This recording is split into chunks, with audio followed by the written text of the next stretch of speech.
Well, welcome to Let's Talk Relationships Coast to Coast. I'm Chuck Starnes here in San Jose, California. And I'm Elissa Glickman in New York.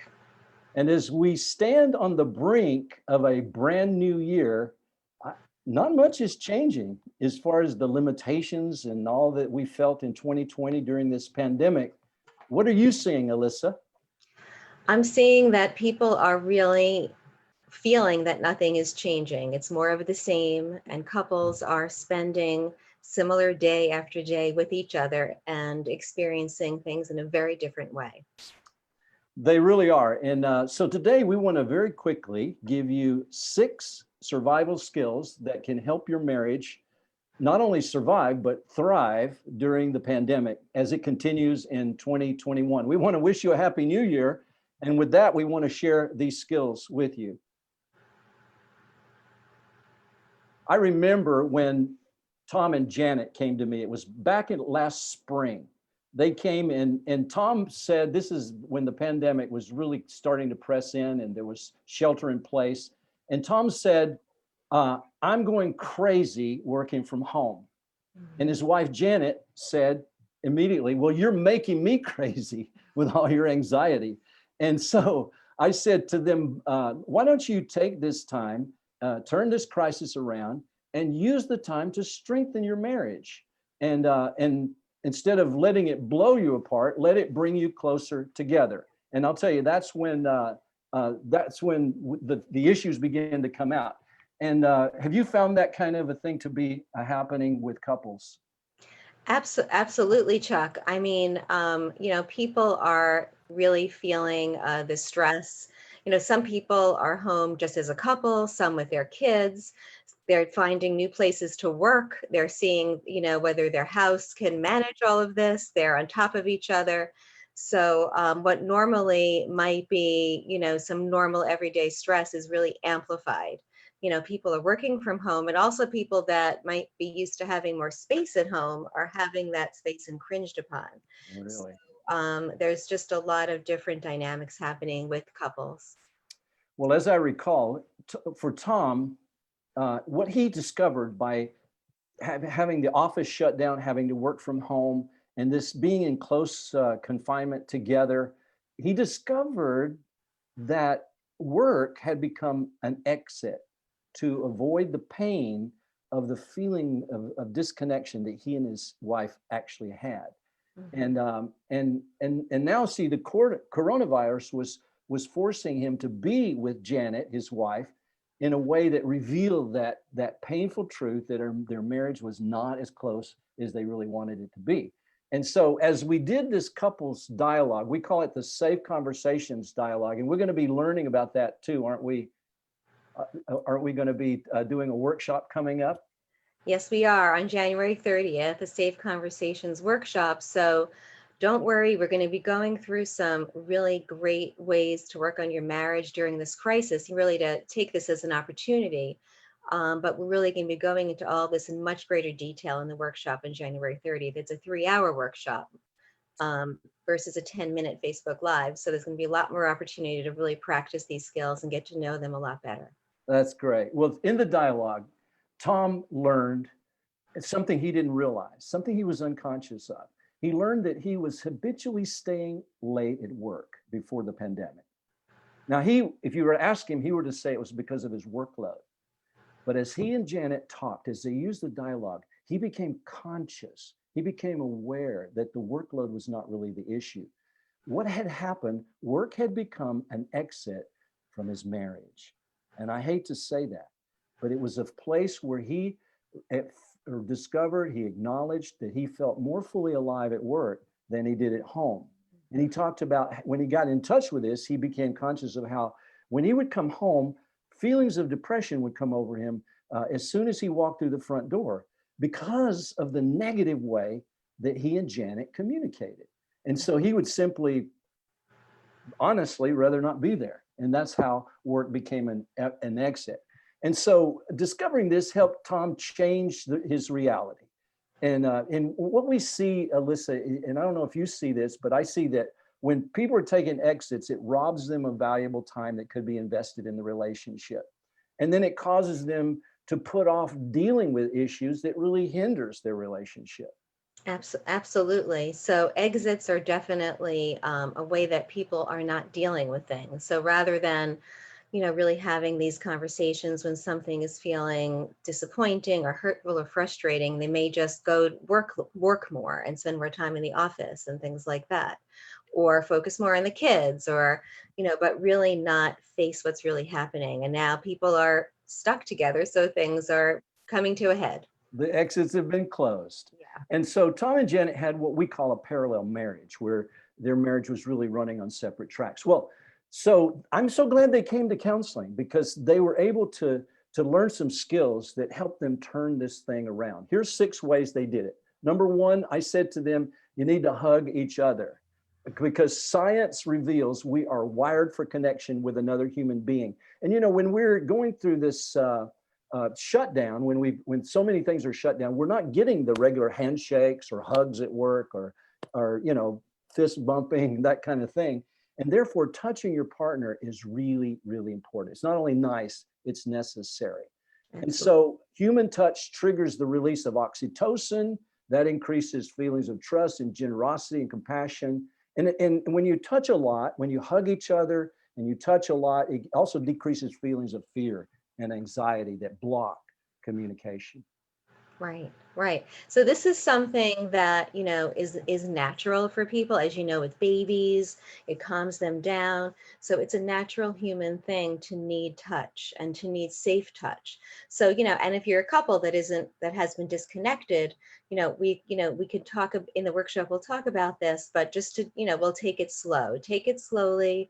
This is something that you're reading about is helpful, and just really begin slowly with it. You can even hold hands, sit next to each other while watching television, things like that, but have that proximity and start to gently implement touch.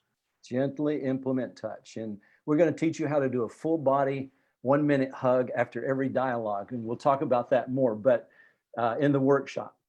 The second area is sharing appreciations with each other. It's important to say to your partner at least 3 times every day, one thing I appreciate about you is, and then share something about how your partner looks, how or something they did, or some trait you appreciate. I appreciate the way you're wearing your hair today. Or one thing I appreciate is that you made me coffee this morning. Or one thing I appreciate is the way you are with our children when things are so chaotic, and you attend to them so well. And when we do that, new brain pathways are created, positive brain pathways. Every time you share an appreciation, your partner feels it, but you also feel it. And those new brain pathways start to push positivity into the space between you and actually push the negativity out. Yes, absolutely. Everybody loves to be appreciated and longs for this. And as couples, sometimes, end up, maybe thinking things, but not saying it, and just losing track of really connecting in this way, which is really natural at the beginning. But sometimes these reminders can be really helpful and infuse a lot of positivity into the relationship. So it's a really easy way to help, and to just kind of start with something like this. Absolutely. And the more you do it, the more habitual it becomes, and the more it becomes a culture. And so the third skill that we want to talk about is plan time to listen to each other. And that's where you can use the Safe Conversations dialogue to start to really listen to each other. Being stuck in the same place together can work to your advantage if you use the time to listen to each other. Listen to your partner using the dialogue skill that we're going to teach you. And they'll help them go deeper into their feelings about whatever it is they want to talk about. The dialogue helps you mirror your partner, listening to every word. Helen LaKelly Hunt says we hear only 13% of what our partner's saying because we're too busy reloading and being triggered in our own reaction and response. But the dialogue helps you slow it down and listen to every word. Validate, that means affirm your partner's perspective, to validate them even if you see it differently. And then empathize is to be fully present with your partner in their joy or in their sadness or in their fear or in their anger. And so when you listen in that way, when you mirror, it says, I love you in a very tangible way. It says what you have to say matters. You matter as a person. Absolutely. So I just want to add in, Chuck, that the Safe Conversations process, when you learn dialogue, it gives couples a way to really learn how to talk with each other in a new way. And sometimes, one partner may feel uncomfortable stating their feelings or their point of view, but this provides a really structured, safe way and a really equal way to talk, which really is, so this is a really great opportunity to learn how to communicate in a really nice way. Well, you pointed out the number 4 is talk. Not only listen, but talk about things you would not normally talk about. Because I know a lot of times people don't feel connected in their relationship is that they've held back their feelings. Mhm. And if you don't talk it out, what happens? You end up acting it out in some unhealthy way. And so you're right, learning how to talk, to share not only your appreciations and frustrations, but share your ideas and your dreams with your partner. And so use the time together to talk about things you would not normally talk about. Number 5, surprise each other. And that we're going to be learning a skill called the caring behaviors exercise, caring behaviors dialogue. You want to talk a little bit about that? Tell the people about that.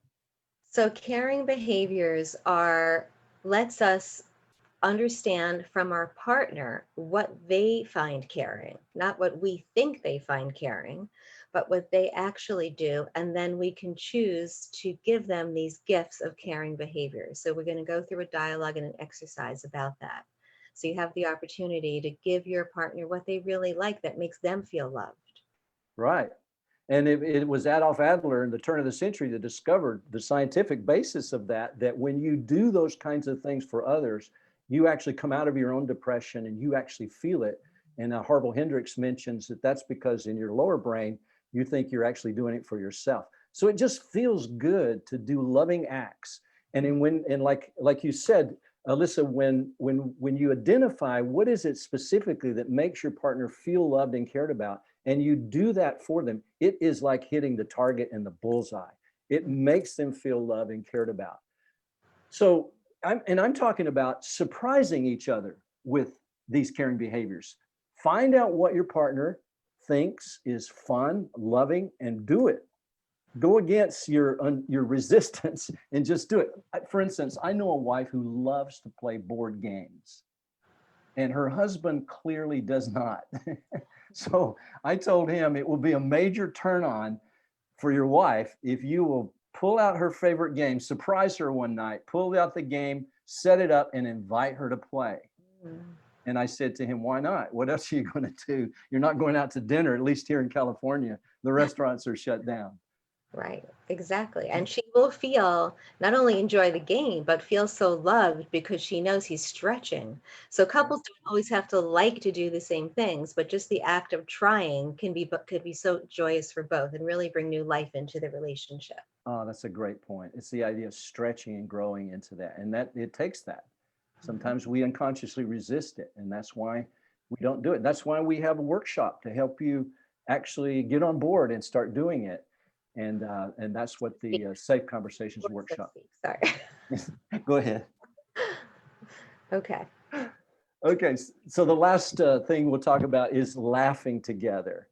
There's an old proverb that says laughter is good medicine, and laughter, it releases endorphins, which helps relieve you of the pain that you feel in a relationship.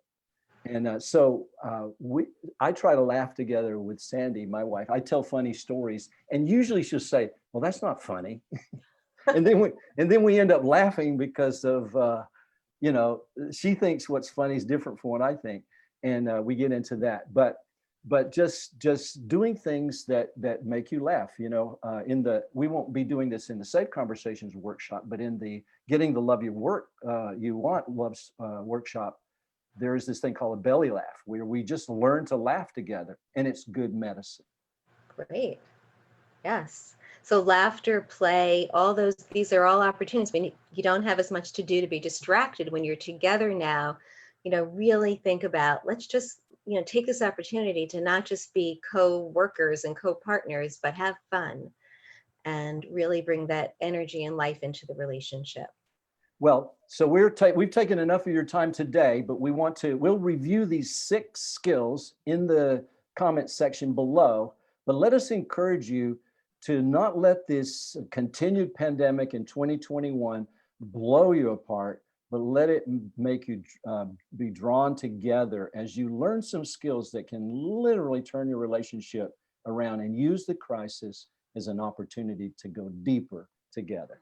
And start the new year, with this in this really positive way, really taking this opportunity to focus on your relationship, make it alive and joyful.